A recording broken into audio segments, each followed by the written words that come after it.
এই মুহূৰ্তত জনাইছোঁ বিগ ব্ৰেকিং নিউজ।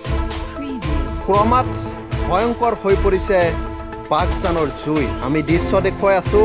এই দৃশ্য দেখিলে আপোনাৰ চকু কপালত উঠিব।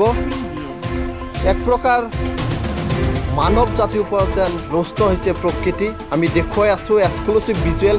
এনেদৰে ভয়ংকৰ পৰিণতি হৈছে বাঘজানত। আমি দৃশ্য দেখুৱাই আছোঁ। 14 দিন গেছ নিৰ্গত হৈ থকাৰ সময়ত অইল ইণ্ডিয়া কৰ্তৃপক্ষই চৰকাৰৰ ডাঙৰ ডাঙৰ মন্তব্য কৰিছিল যে চিন্তাৰ কোনো কাৰণ নাই, বিষয়টো গুৰুত্ব সহকাৰে লোৱা হৈছিল বুলি বৰমূৰীয়াসকলে উল্লেখ কৰিছিল। কিন্তু কাৰ্যত আজি এই ঘটনাই প্ৰমাণ কৰিলে যে কিমান গুৰুত্ব সহকাৰে লৈছে বিষয়টো। আমি দৃশ্য দেখুৱাই আছোঁ, আপোনাৰ চকু কপালত উঠিব।